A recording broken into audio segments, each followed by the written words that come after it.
الحمد لله رب العالمين،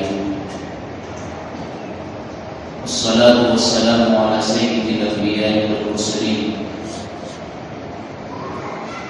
وعلى من تبعهم بإحسان إلى يوم الدين. قال الله عز وجل في كلامه المجيد: وأعوذ بالله من الشيطان الرجيم، بسم الله الرحمن الرحيم. وكذلك أوحينا إليك روحا من أمرنا ما كنت تدري ما الكتاب ولا الإيمان ولكن جعلناه نورا نهدي به من نشاء. صدق اللہ العظیم. واجب الاحترام برادران اسلام، معزز سامعین اور حاضرین،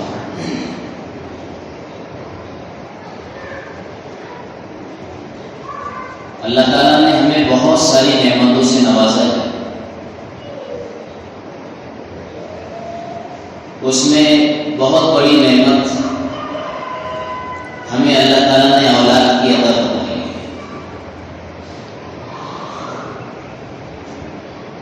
اولاد کی جو نعمت ہے وہ ہمارے لیے جہاں نعمت ہے وہاں ہمارے لیے امتحان کا ذریعہ بھی ہے اللہ کی طرف سے.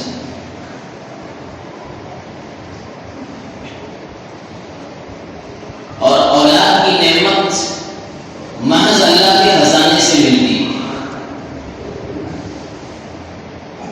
یہب لمن یشاء اناثا ویہب لمن یشاء الذکور ویزوجہم ذکرانا واناثا ویجعل من یشاء عقیما. اللہ جسے لڑکا دینا چاہے اسے لڑکا دیتے ہیں، جسے لڑکی دینا چاہے اسے لڑکی دیتے ہیں. اللہ جس کو چاہے دونوں دیتے ہیں اور اللہ جسے چاہے اس کو باندھ رکھتے ہیں. لیکن اولاد کی نعمت ملنے کے بعد جو نازک ذمہ داری والدین کی سر پر آتی ہے اور نازک ترین مرحلہ جو اس وقت تو ہم سب کے لیے چیلنج بنا ہوا ہے بے حیائی کے ماحول میں، وہ ہے اولاد کی تربیت کا مسئلہ اور ان کی تعلیم کا مسئلہ. ہم جس سماج میں سانس لیتے ہیں اور زندگی گزارتے ہیں، یہ سماج دراصل افراد سے مل کر کے بنتا ہے. ہر فرد سماج کا ایک اٹوٹ اور مضبوط حصہ ہے. فرد سے فرد بنتا ہے اور کئی سارے افراد مل کر کے سماج تیار ہوتا ہے، سوسائٹی تیار ہوتی ہے. اب سماج میں خیر کیسے رہے گی اور ہمارا سماج شر اور برائی سے کیسے محفوظ رہے گا، اس کے لیے جہاں ہمارے لیے اجتماعی محنتیں ہیں، وہیں پر انفرادی محنت سے ہم غفلت نہیں کر سکتے. اور انفرادی محنت یہ ہے کہ ہر سماج کے فرد کی تعلیم اور تربیت کی فکر کی جائے. جب ہر فرد تعلیم اور تربیت سے آراستہ ہوگا، مزین ہوگا، اسے اللہ کی خشیت آئے گی، زندگی کے آداب کو سیکھے گا، تو وہ سماج کا خیر والا حصہ بنے گا اور شر والے حصے کو وہ محفوظ کرنے کی اور بچانے کی فکر اپنے اندر میں لے گا.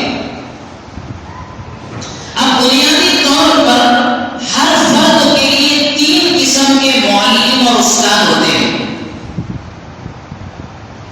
ایک معلم تو جو کتاب ہم کسی اسکول میں یا کسی مدرسے میں، کسی کانوینٹ میں، کسی کالج میں، یونیورسٹی میں ہم پڑھتے ہیں، کوئی بک، گائیڈ بک جسے ہم کہتے ہیں، خاموش استاد کتاب ہوتی ہے. اس سے بھی انسان سیکھتا ہے، وہ ذریعہ علم ہے. دوسرا استاد جو ہماری تربیت کرتا ہے وہ ہمارا معلم ہے، جو چلتا پھرتا جیتا جاگتا بولنے والا دیکھنے والا ایک انسان ہوتا ہے. وہ ہمارا معلم ہماری تعلیم اور تربیت کرتا ہے. ہم اس کو دیکھ کر کے، اسے سن کر کے، اسے سمجھ کر کے بہت ساری چیزوں کو سیکھتے اور زیادہ تر ہمارے ذہن و دماغ میں یہی معلم کا تصور بیٹھا ہوا ہے جو ہمیں پڑھاتا ہے. لیکن ایک تیسرا معلم ہے ہمارا جو ہماری تعلیم کرتا ہے، ہماری تربیت کرتا ہے، ہمیں خیر کی سمت بھی بتلاتا ہے اور شر کی راہ بھی ہمیں بتلاتا ہے. وہ تیسرا معلم ان دونوں معلموں کے مقابلے میں زیادہ پر اثر ہے، پر تاثیر ہے، اور جس سے ہم لوگ اور سماج میں جینے والا ہر انسان زیادہ سیکھتا ہے بنسبت کتاب کے، بنسبت معلم کے. یہ تیسرا معلم جو ہے وہ ہمارے لیے زیادہ سنگ میل ثابت ہوتا ہے، اور وہ ہے ہمارے گرد و پیش کا ماحول. ہم جس سماج میں رہتے ہیں، ہمارے آگے پیچھے دائیں بائیں جو ماحول ہے ہمارا، جس میں ہم سانس لے رہے ہیں، زندگی گزار رہے ہیں، یہ ہمارا تیسرا معلم ہے، ہمیں سکھانے والا، ہماری تربیت کرنے والا. اور اس میں پھر سب سے پہلے گھر کا ماحول، پھر محلے کا ماحول، پھر پورے پوائنٹ اور پورے علاقے اور سوسائٹی کا ماحول، پھر آگے بات بڑھے تو پورے شہر کا ماحول، پھر آگے بات چلے گی تو پورے ملکوں کا ماحول، پوری دنیا کا ماحول. ہمارا ملک اور دیگر ملک، آدمی جہاں جائے گا اس کو کسی نہ کسی برادری سے، کسی نہ کسی سماج سے اور کسی نہ کسی سوسائٹی سے اور ماحول میں ہی زندگی گزارنا ہے. ماحول سے کٹ کر کوئی فرد بشر زندگی گزارنے کا تصور نہیں کر سکتا ہے. اور یہ ماحول افراد ہی سے خیر کی طرف بھی جاتا ہے اور افراد ہی سے شر کی طرف بھی جاتا ہے. اور ماحول سے آدمی بہت کچھ سیکھتا ہے. اور بچے کو سب سے پہلا ماحول اس کے گھر کا ملتا ہے، اس کے ابا کا ماحول، اس کی اماں کا ماحول، اس کے گھر کے دیگر سدس اور دیگر جو ذمہ داران ہوتے ہیں، گھر کے افراد جو ذمہ دار کہلاتے ہیں، ان کا گھر کا اپنا جو ماحول ہے وہ بچے کی نشو و نما کرتا ہے. اور جیسے ماں باپ کے ذمے بچے کو پالنا، سنبھالنا، اس کی خوراک کا، اس کی پوشاک کا، اس کے رہنے سہنے کا، بیمار ہو جائے تو اس کے علاج و معالجہ کا، اس کی خوشی اور غمی کا خیال، جیسے پیرنٹس اور گھر کے ذمہ داروں کے کاندھے پر یہ ذمہ داری اور بوجھ ہے، اسے پالنا اور پروان چڑھانا، اسے جوان بنانا، طاقتور بنانا.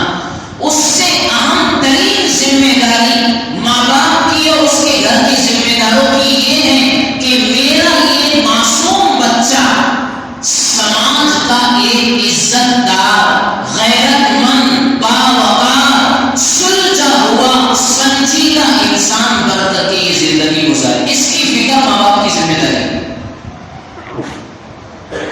کما کر کے لائے اس کی فکر کرنا اہم نہیں ہے، کیا کھائے گا اور کیا پہنے گا اس کی فکر کرنا اہم نہیں ہے.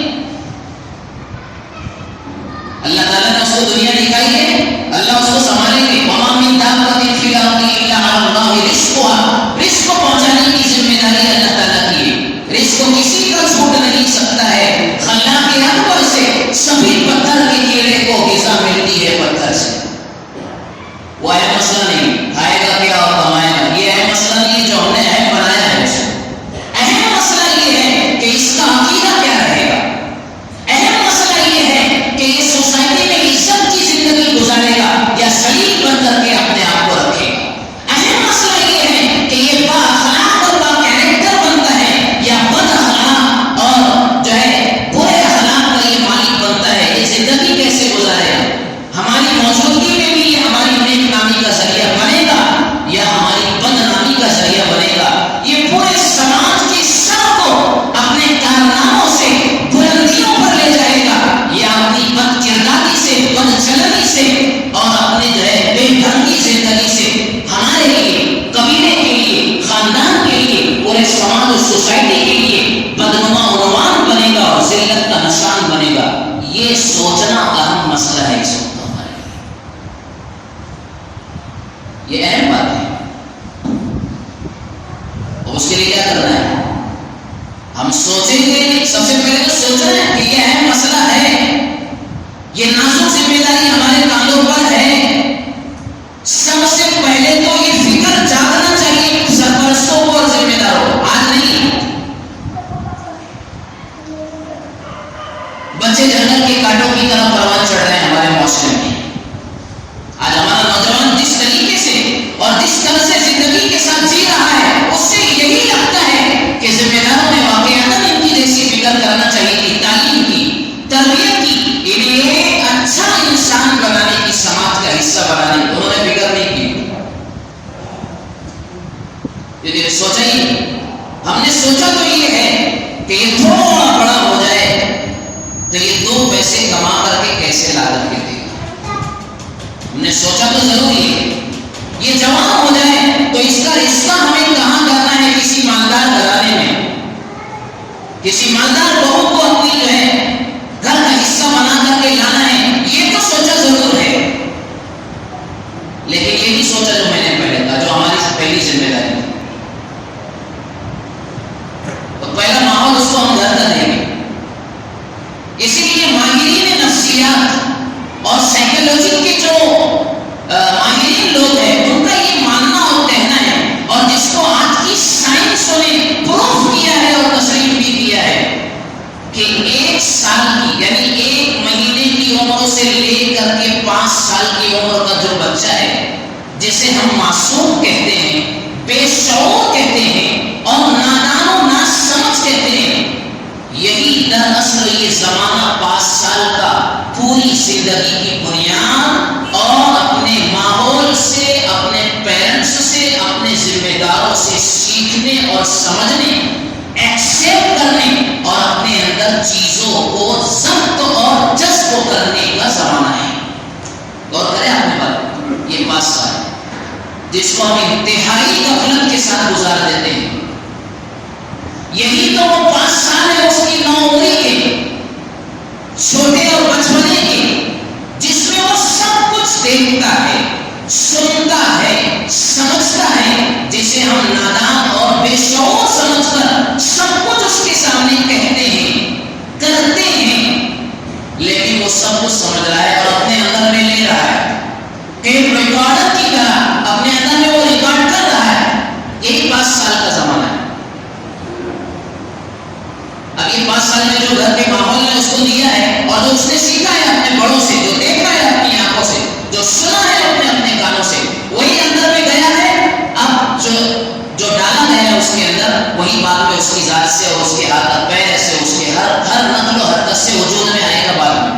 عربی کا مقولہ ہے الاناء یترشح بما فیہ، برتن میں جو ڈالا جاتا ہے برتن سے وہی وجود میں آتا اور نکلتا ہے، برآمد ہوتا ہے. دودھ ڈالا جائے تو دودھ نکلے گا، پانی اس میں ڈالا جائے تو پانی نکلے گا، اور شہد سے اگر برتن کو ہم نے بھرا ہے تو اڑیلنے کے بعد جو ہے شہد ہی اس سے نکلے گا. یہ 5 سال کا ماحول بچے کا جو ہمارے گھر میں ہوتا ہے، خاص طور پر بچہ مکتب میں تو سیکنڈ درجے میں بھیجتے ہیں اس کو، مدرسے میں گھر کا ماحول پہلے دیکھتا ہے. اس لیے 3 چیزیں ہم اپنے بچوں کو ضرور دیں گے، جو ہزاروں کتابوں سے پڑھ کر کے لٹریچر بنے گا اپنے بچوں کے لیے. وہ 3 چیزیں جو ہم اسے دیں گے اور گھر کے ذمہ دار اسے سکھائیں گے اور سمجھائیں گے، اس میں سب سے پہلی چیز ہے صدق مقال. ہمارا بچہ سچ بولے. آج 70%، 80% سے زیادہ بگاڑ اور فساد اگر ہے تو وہ جھوٹ کا ہے. سچ بولنے کو تیاری نہیں آتی. کاروبار کرنے والا بھی جھوٹ بول رہا ہے، ملازم بھی جھوٹ بول رہا ہے، ایوان حکومت تک بیٹھنے والے وعدہ خلافی پر وعدہ خلافی کر کے امت کو گمراہ کر کے جھوٹ بولتے ہیں. نیچے سے لے کر چپراسی سے لے کر ایوان حکومت کی اعلیٰ نشستوں پر بیٹھنے والے بھی جھوٹ بول رہے ہیں. اس قوم کے اندر فساد نہیں آئے گا اور بگاڑ نہیں آئے گا تو پھر کیا ہے؟ اور بات چلی ہے جھوٹ کو سیکھنے کی گھر سے. ابا حضور جھوٹ بولتے ہیں، اماں بچے کے سامنے جھوٹ بولتی ہے، گھر کے ذمہ دار جھوٹ بولتے ہیں. جھوٹ سیکھا ہے اسے.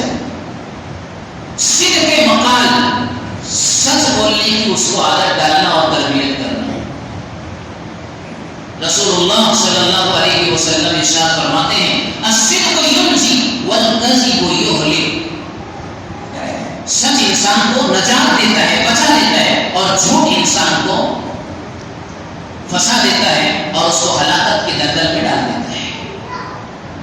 دوسری چیز، اس میں کوئی کمپرومائز نہیں کر سکتے ہم۔ دوسری چیز جو ہم تعلیم دیں گے اپنے ماحول میں وہ ہے جس میں کوئی کمپرومائز ہمارے گھر میں نہیں ہونا چاہیے، وہ ہے نماز کی پابندی۔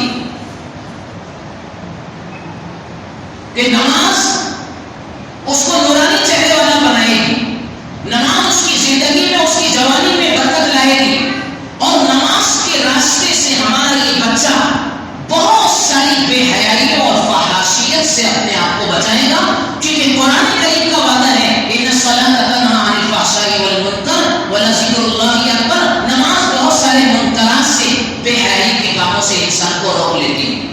نماز کا اگر بچے کو ہم نے عادی بنا دیا اور نماز کی تربیت اگر دے دی ہم نے اس کو، جس میں ہم کوئی کمپرومائز نہیں کریں گے نماز کے چھوڑنے کے سلسلے میں، تو پھر انشاءاللہ 50% سے زیادہ خیر اور بھلائی ہمارے بچے کی زندگی میں وجود میں آ جائے گی۔ ایک صدق کے راستے سے اور دوسرے ہے نماز کے راستے سے۔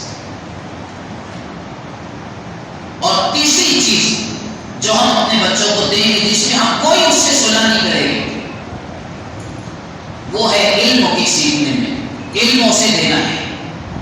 ہم بچے کو جاہل نہیں رکھ سکتے۔ سارا بگاڑ ہمارے یہاں جہالت کا ہے۔ نبی کریم صلی اللہ علیہ وسلم کو جو سماج اور معاشرہ ملا تھا وہ انتہائی جہالت والا تھا، اسی لیے اس دور کو دور جہالت سے تعبیر کیا گیا، دور زنا سے نہیں، دور قمار سے نہیں، دور کسب سے نہیں، دور قتال سے نہیں، دور جدال سے نہیں، یہ سب کچھ ہوتا تھا۔ دور شراب اور دور خمر سے تعبیر نہیں کیا کہ وہ زمانہ شراب کا تھا، وہ زمانہ جوا کا تھا، وہ زمانہ زنا کا تھا۔ ایک تعبیر استعمال کی گئی اس زمانے جاہلیت کے لیے، دور جہالت، زمانے جاہلیت تھا۔ اس ساری قسم کی جہالتوں کو دور کرنے کے لیے اور جہالت کے سارے اندھیروں کو بھگانے کے لیے اور روشنی کو بکھیرنے کے لیے نبی پاک صلی اللہ علیہ وسلم نے اس زمانے میں جو چراغ جلایا تھا، جو دیے جلائے تھے، وہ علم کا چراغ تھا اور وہ علم کے دیے تھے۔ یہ بنیادی محنت تھی کہ وہاں ایک دیا علم کو روشن کر دو، ایک لالٹین علم کی جلا دو، ایک بتی علم کی روشن کر دو، جہالت کے سارے اندھیرے کافور ہو جائیں گے۔ یہی وہ بنیادی محنت تھی نبی پاک صلی اللہ علیہ وسلم کی کہ جس علم کو جب صحابہ نے لیا تو وہ صحابہ جو بھیڑ اور بکریاں چرانا نہیں جانتے تھے، جن پر کوئی اس وقت کی بڑی حکومتیں حکومت کرنا نہیں چاہتی تھی، جنہیں جاہل، جنہیں گوار اور جنہیں بد تہذیب و بد چلن مانا جاتا تھا، سمجھا جاتا تھا، اللہ تعالیٰ نے جب صحابہ نے اس علم کو لیا، اس علم کو لے کر کے چلے، دیے سے دیے جلتے رہے، چراغ سے چراغ روشن ہوتے گئے، اور اسی علم کی برکت سے اللہ تعالیٰ نے حضرات صحابہ کو معلمین کائنات بنا دیے، دوسروں کو سکھانے والے بنا دیے۔ خود نہ تھے جو راہوں پر، اوروں کے مسیحا بن گئے، وہ کیا نظر تھی جس نے مردوں کو مسیحا کر دیا، اوروں کے رہبر بن گئے، وہ کیا نظر تھی جس نے مردوں کو مسیحا کر دیا۔ علم ہمارے سماج میں الحمدللہ اس سمت میں تیز رفتاری آئی ہے، اور زیادتی اور بڑی بڑھوتری اور فکر ضرور آئی، لیکن پھر بھی علم دین جو اللہ کی معرفت ہمیں دلاتا ہے، جو اللہ کی خشیت اور خوف ہمارے اندر پیدا کرتا ہے، آج بھی جیسی توجہ اس کی طرف ہماری ہونا چاہیے وہ نہیں ہے۔ نبی پاک صلی اللہ علیہ وسلم نے مکہ المکرمہ سے ہجرت کرنے کے بعد مدینہ المنورہ میں سب سے پہلا کام کیا کیا تھا بتائیے؟ اپنا مکان بنایا تھا؟ بولو نہیں بنایا۔ حضرت ابو ایوب انصاری کے مکان پر ٹھہرے تھے۔ دو جہاں کا سردار ہے، خاتم الانبیاء والمرسلین ہیں، تاجدار مدینہ ہیں، محبوب کبریا ہیں، سارے عالم کو جس کے لیے بنایا گیا ہے، اتنا اونچا انسان، اتنی بلند ہستی، رہنے کے لیے اپنے لیے بھی نہیں سوچا، صحابہ کے لیے بھی ہجرت کر کے جب آئے، لٹے پڑے آئے تھے ہجرت کر کے، بے یارو مددگار داخل ہوئے تھے مدینہ میں، مکان چھوڑ دیا، باغات چھوڑ دیے، کھیتی باڑیاں چھوڑ دی، اہل و عیال کو جو ہے خیر آباد کیا، دوست و احباب کو چھوڑا، محبوب گلیوں کو چھوڑا، پیارے وطن کو چھوڑا، سب کچھ قربان کیا، لیکن جب مدینہ میں آئے تو نبی نے اپنے مکان کی بھی فکر نہیں فرمائی، صحابہ کے مکان کی بھی فکر نہیں فرمائی، سب سے پہلی بنیاد جو آپ نے رکھی تھی وہ مسجد نبوی کی رکھی تھی، آپ نے مدینہ المنورہ مسجد تعمیر فرمائی، اور اس دور کی مسجد نبوی صرف مسجد نبوی نہیں تھی، وہ دراصل صحابہ کی تعلیم گاہ تھی، تعلیم اور تربیت کا سینٹر تھی، علم و دانش کا مرکز تھی، حضرات صحابہ کی زندگیوں میں ایمان اور عقیدے کو، آداب زندگی کو پیوست کرنے کا ایک مضبوط قلعہ تھی، وہ نہ صرف مسجد تھی، اس لیے مسجد نبوی میں جہاں رسول اللہ صحابہ کو نماز پڑھا رہے ہیں، سیکھنے سکھانے کے حلقے لگ رہے ہیں، قرآن کے حلقے لگ رہے ہیں، قرآن کے الفاظ کو سیکھا جا رہا ہے، قرآن کو حفظ کیا جا رہا ہے، اور قرآن نہ جاننے والوں کو قرآن پڑھایا جا رہا ہے، مسائل کی مجلس الگ لگی ہوئی ہے، اللہ کے راستے یعنی جو ہے دشمنوں سے برسر پیکار ہونے کے لیے وفود اور جماعتوں کی تشکیلیں ہو رہی ہے، اور ان کو تعلیم اور تربیت کے بعد راہ خدا میں لڑنے اور جہاد کے لیے بھیجا جا رہا ہے، یہ سارے کام ہو رہے تھے مسجد نبوی میں۔ اس سے کیا پتہ چلا؟ اس سے پتہ چلا کہ ہماری سب سے اہم ضرورت ہماری تعلیم اور علم، تعلیم اور علم اور ہماری تربیت اور ہماری نسلوں کی تربیت کا مسئلہ ہے، مکان کا مسئلہ اہم نہیں ہے، کھانے پینے کا مسئلہ اہم نہیں ہے، یہ سب بات کے درجے کی چیزیں ہیں، یہ ہوتے رہے گی، ہمیں سب سے زیادہ جس چیز کی فکر دلائی گئی ہے وہ تعلیم اور علم کی، ہمارے بچے علم والے بنے، تعلیم والے بنے، اسی لیے شہر بھر میں مکاتب قرآنیہ کا نظام چلایا جا رہا ہے۔ الحمدللہ ہمارے شہر میں مکاتب قرآنیہ جس نہج پر، جس انداز سے کام کر رہے ہیں وہ بہت زیادہ قابل مبارکباد ہے، بہت زیادہ خوشی اور مسرت کے لمحات ہمارے لیے کہ شہر بھر میں بہت بڑے پیمانے پر قرآنی مکاتب جو کام کر رہے ہیں وہ ایسا کام کر رہے ہیں کہ بڑے بڑے اداروں نے آج تک وہ کام نہیں کیا ہے جو الحمدللہ اللہ تعالیٰ ان مکاتب کے ذریعے اس وقت لے رہے ہیں۔ بڑے اداروں نے اپنے میدان میں کام کیا ہے، لیکن اس وقت تیز رفتار جو کام کرنے والے وہ مکاتب قرآنی ہیں۔ اس لیے حضرت مولانا علی میاں ندوی رحمۃ اللہ علیہ فرمایا کرتے تھے کہ یہ مکاتب قرآنیہ یہ ہمارے وجود اور ہماری پہچان ہے، ہماری شناخت ہے اور ہماری پہچان ہے۔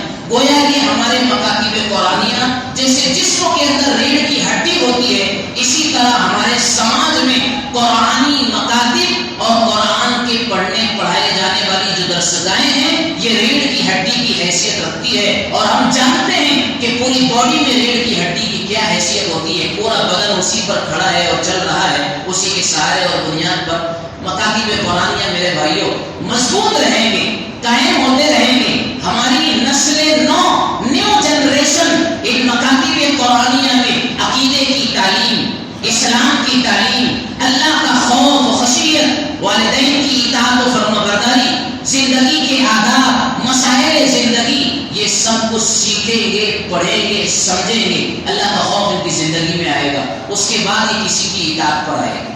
آج ہمارا نوجوان بالکل بے مہار ہے، شتر بے مہار کی طرح نوجوان زندگی گزار رہا ہے، کوئی بولنے کی اسے ہمت نہیں رکھتا، خود ماں باپ نے ہتھیار ڈال دیے نوجوان کے سامنے، اتنے کیسز اور واقعات اور مقدمات ہمارے پاس یہ آتے ہیں، مولانا دعا کیجئے ہمارا بچہ ہمارے ہاتھ سے نکل چکا ہے، کیا دعا کیجئے کہ وہ کچھ سدھر جائے، کچھ ہماری ماننے والا بن جائے، وہ نماز پڑھنے والا بن جائے۔ آج اس وقت اس پیرنٹسوں نے، سرپرستوں نے نوجوانوں کے سامنے ہتھیار ڈال دیے اور بالکل جو ہے مجبور ہو گئے، کوئی سننے کے لیے تیار نہیں۔ وجہ بنیادی اس کی یہی ہے کہ بچپن میں اس کی تعلیم اور تربیت کا خیال نہیں رکھا گیا، اسے کپڑا تو پہنایا گیا، اچھی خوراک تو اس کو دی گئی ہے نا، اور اس کی خوشیاں جیسے تھی، جیسے اس نے ڈیمانڈ کیا، مطالبہ کیا، وہ سب کچھ تو اس کو دیا گیا۔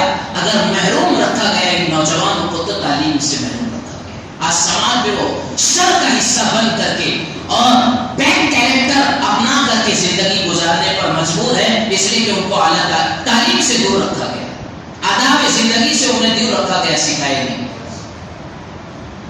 یہ بہت بڑا چیلنج ہے اس وقت بچوں کی تعلیم کا۔ اب یوں لوگ کہہ دیتے ہیں کہ ہم نے بہت سمجھایا، ماننے کو تیار نہیں۔ یہ کہہ کر کے میرے بھائیو، آپ سب ذمہ دار، میں بھی ذمہ دار ہوں، ہم سب ذمہ دار ہیں۔ یہ کہہ کر کے ہمارا دامن چھوٹ نہیں سکتا ہے کہ ہم نے بہت سمجھایا، بہت کوشش کی، لیکن بچہ مانتا نہیں، اب ہم کیا کریں؟ یہ کہنے سے بات نہیں ہوتی۔ ایک سوال ہے جو قرآن کریم نے بھی ہم سے کیا ہے۔ حضرت یعقوب علیہ السلام اور ان کے بیٹے اور ان کا نیچے اوپر سارا گھرانہ نبوت والا گھرانہ ہے۔ حضرت یعقوب علیہ السلام کے وصال کا اور انتقال کا جب وقت آیا تو سارے گھر کے لوگوں کو، اپنے بیٹوں کو اور اپنے پوتوں کو اور جو بھی گھر کے لوگ جمع تھے، نبوت والا گھرانہ ہے حضرت یعقوب علیہ السلام کا، جب آخری وقت آیا تو سوال کیا، ام کنتم شہداء اذ حضر یعقوب الموت اذ قال لبنیہ ما تعبدون من بعدی۔ ایک نبی اپنے نبوت بھرے ماحول میں اپنی زندگی کے آخری سمے اپنے گھر کے افراد سے پوچھ رہا ہے، ما تعبدون من بعدی، تم میرے بعد کس کی عبادت کرو گے؟ کون سی فکر ہے؟ میرے جانے کے بعد میرے بچوں کا عقیدہ کیا رہے گا؟ میرے جانے کے بعد بچے اسلام کو اور دین اسلام کو فالو کریں گے یا نہیں کریں گے؟ اس پر چلیں گے یا نہیں چلیں گے؟ میرے بچوں کی زندگی رسول اللہ کی اور اسلام کی ڈگر پر چلے گی یا نہیں چلے گی؟ ایک وقتوں کا نبی ہے، آخری سانسوں کا وقت جو قریب آ رہا ہے، تو فکر اگر اسے دامنگیر اگر ہوتی ہے اپنے گھر کے افراد کی، تو اس بات کی کہ وہ عقیدہ کیا رہے گا اور یہ زندگی کیسی گزارے گی۔ بولو ہم لوگ اس کے محتاج ہے کہ نہیں؟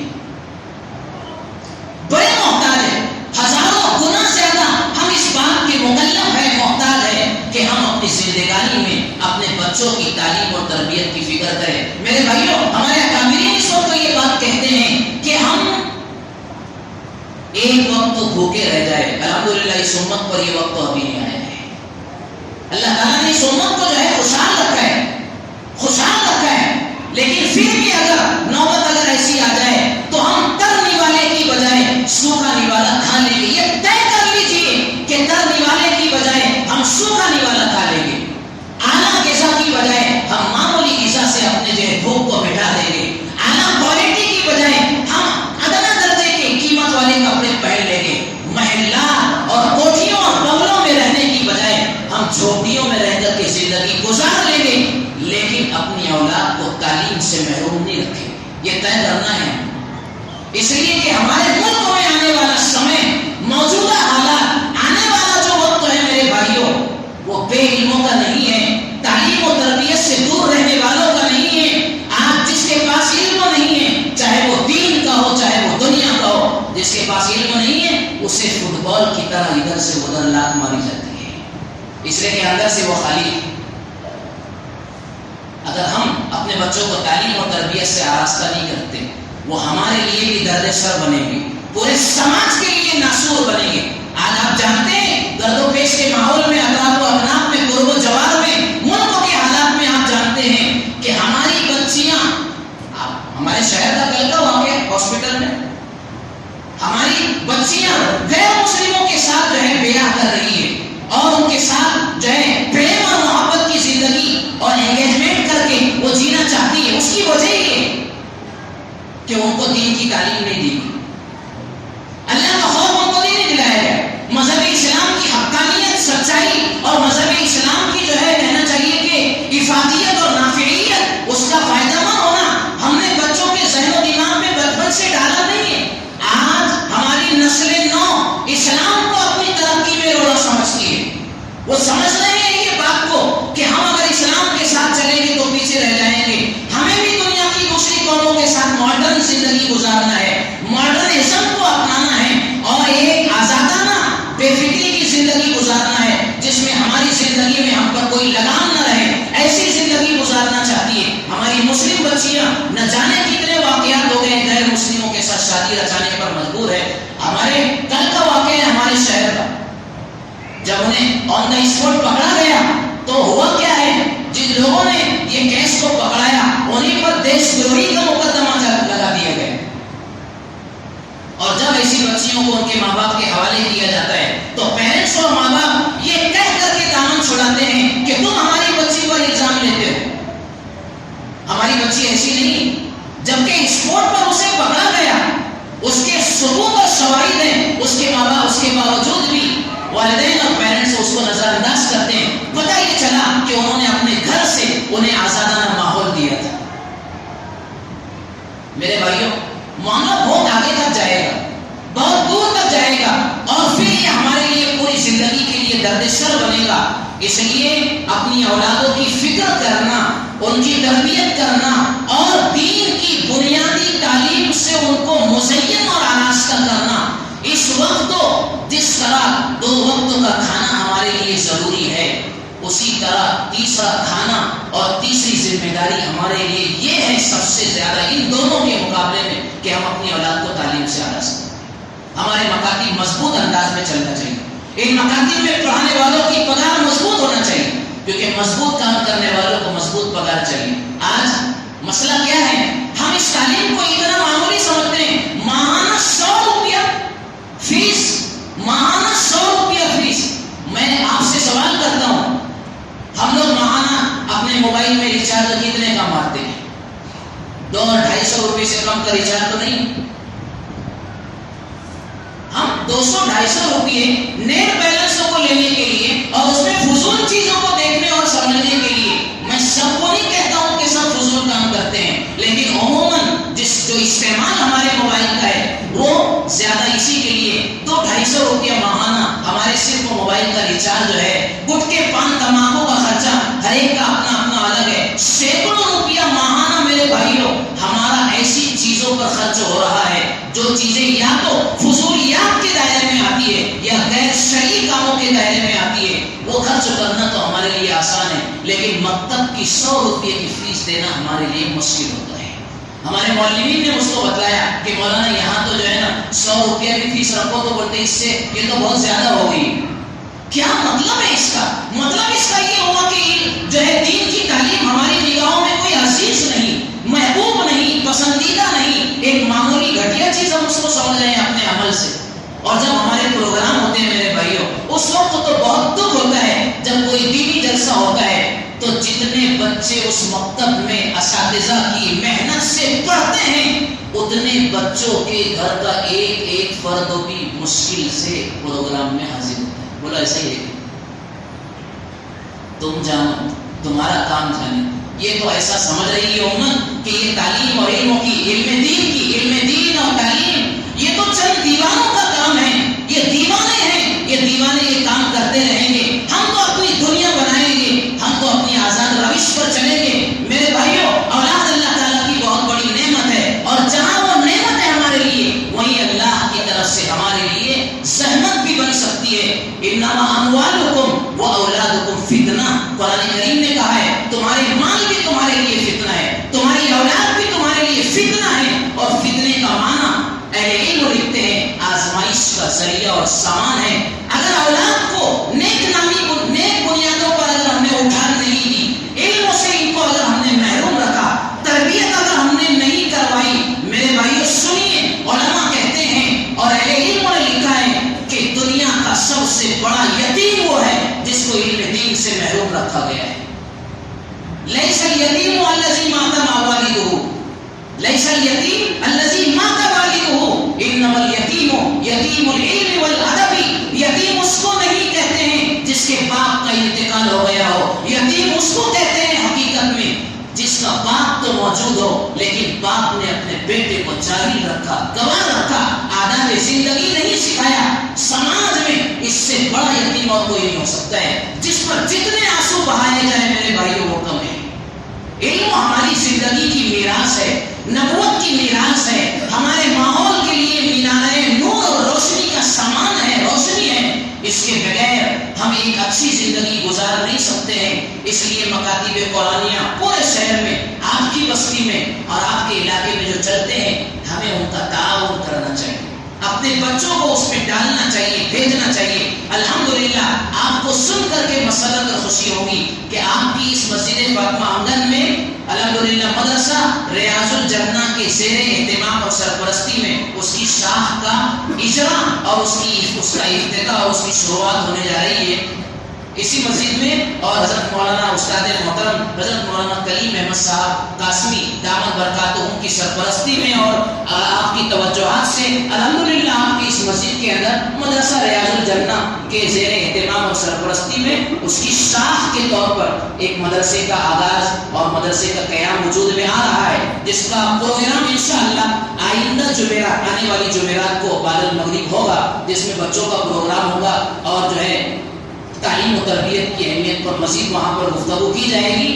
تو آپ حضرات سے جو کچھ آپ نے اب تک باتیں سنی ہیں، اس روشنی میں آپ حضرات سے یہ گزارش ہے کہ اس کو اوڑھنا پچھونا بنائیں کہ ہم اپنے بچوں کی تعلیم و تربیت کی فکر کریں گے۔ بولیے کریں گے؟